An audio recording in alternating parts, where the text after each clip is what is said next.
السلام عليكم ورحمة الله وبركاته. أستعين بالله وأتوكل عليه وأتحدث معكم في موضوع يهم كل بيت.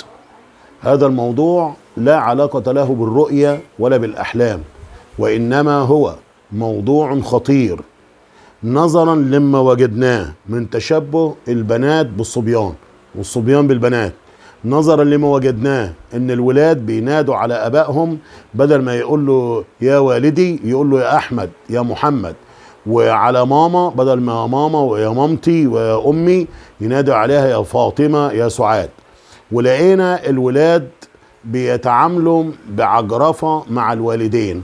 طب يا ترى اللي وصلوا اليه الولاد دول ووصلوا الى الالحاد في البعض، ووصلوا الى عبدة الشياطين، ووصلوا ان هم يعرض عليهم اي فكر يستقبلوه، الكلام ده كله راجع منين؟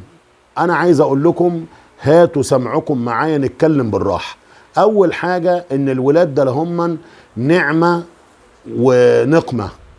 نعمة الاولاد نعمة عظيمة، نعمة عظيمة لا يعرف قدرها الا من حرم منها. ألم ترى إلى المتزوجين الذين يذهبون إلى الأطباء وينفقون الأموال الكثيرة بحثا عن هذا الولد؟ فإذا ما رزقهم الله الولد أو رزقكم أنتم الولد بتكتمل الفرحة إذا نشأ الإنسان وولادك على تعليم الدين وعلى القيم وعلى الأخلاق، وأنت ربيتهم تربية بدنية وتربية دينية سليمة، فبذلك يكون الأولاد قرة عين لك. والأولاد عبارة عن إيه؟ نعمة بيضاء نقية، انت بتشكلهم زي ما انت عايز. ألم ترى إلى رسول الله صلى الله عليه وسلم لما قال لك خلي بالك من عيالك، ما من مولود إلا ويولد على الفطرة، أبواه يهودانه أو ينصرانه أو يمجسانه، ما قالوش يمسلمانه، لأن كلنا مسلمين بالفطرة. فالولد ده أمانة عندك عند أبويك، خلي بالك عليه، قلبه طاهر وهو جوهرة ساذجة خالية من كل نقش وصورة، وهو قابل لكل ما ينقش فيه. عود ولادك على الخير هيحبوه، واحذر الإهمال مع شأن ولادك كي لا يكون الولد ده وزر في رقبتك يوم الدين. ما انت ما تخلي بالك الكلام ده للوالد والوالدة، يوم القيامة ربنا هيسألك عن ولادك دول، اللي بيسهروا بره واللي بيلعبوا بره واللي ما بيصلوش واللي بيهتموا باللغة الإنجليزية والفرنسية والألمانية وما بيهتموش باللغة العربية ولا يعرفوا يقروا حرف من القرآن. كلكم راع وكلكم مسؤول عن رعيته. أنا بحذرك أيها الوالد وبحذرك أيتها الوالدة، يوم القيامة ربنا هيسألك عن عيالك. خلي بالك الإسلام اهتم بالأولاد.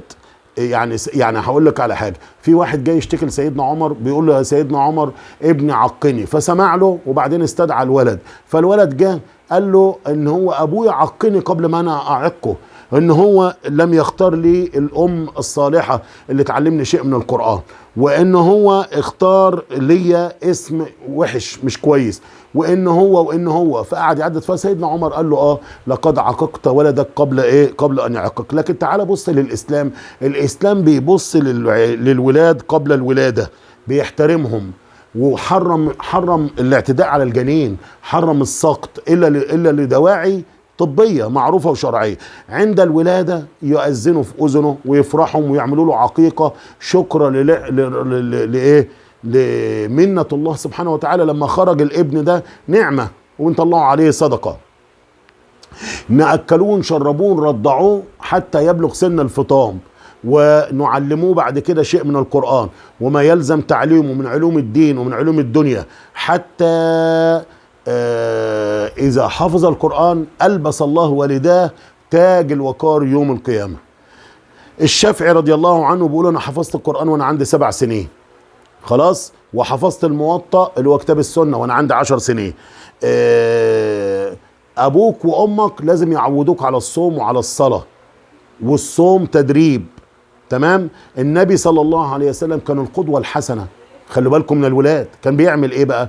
علم ابن عباس، كان راكب مرة وراه وقال له يا غلام يعني اعمل كذا واعمل كذا واعمل كذا، إذا سألت فاسأل الله وإذا استعنت فاستعن بالله. كان في واحد اسمه سيدنا عمر ابن أبي سلمة بيقول أنا كنت صغير وعند النبي صلى الله عليه وسلم باكل في الصحن، يعني ايدي تاكل من قدام، تاكل من النص، تاكل من ورا، كانت ايدي بتطيش في الصفحة يعني في الصحن، فقام قال له كل بيمينك وكل مما يليك. لازم نعلم الولاد ونعلمهم الادب ونعلمهم الذوق ونشبعهم عشان ما يروحوش عند الناس ياكلوا يقولوا دول جعانين في بيوتهم. لا، لازم انت تقدم كل خير، لازم انت تقدم كل خير لاولادك. ليه؟ لان هم الولاد دول هم اللي باقيين لك. ازاي باقيين لك؟ اذا مات ابن ادم انقطع عمله الا من ثلاث، ومنهم ولد صالح يدعو له. وايه كمان؟ يوم القيامه النبي عليه الصلاه والسلام قال بشرى للرجاله وللستات، اما ربنا يرزقك وتتجوز وتخلف بنت او بنت او بنت 3 بنات، من رزقه الله 3 بنات فرباهن وادبهن واحسن اليهن حتى يبين عنهن او يميت عنهن كنا له حجاب من النار. قالوا يا رسول الله لو كانت 2، قال ولو كانت 2. الراوي بيقول واظن انهم لو سالوه ولو كانت 1 يا رسول الله لقال ولو كانت ايه؟ ولو كانت 1. فانت على قدر الغرس اللي بتغرسه في اولادك على قدر الحصاد اللي بتحصده. وعلموا اولادكم لانكم مسؤولون عنهم امام الله يوم القيامه. فخلي بالك الالحاد اللي بيظهر والانحراف وعدم الادب مع الاباء ده ناتج عن ان الاباء والامهات مش بيهتموا.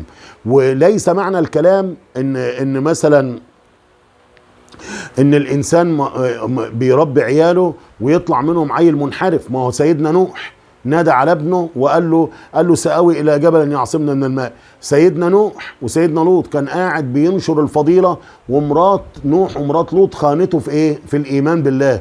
انت اعمل اللي عليك، كلكم راع وكلكم مسؤول عن رعيته، بس خلوا بالكم من ولادكم علشان يوم القيامه لما يجي يقول يوم يفر المرء من اخيه وامه وابيه وصاحبته وبنيه، تلاقي عيالك ده لهم جايين انت بتلبس تاج الوقار لان انت حفظتهم القرآن.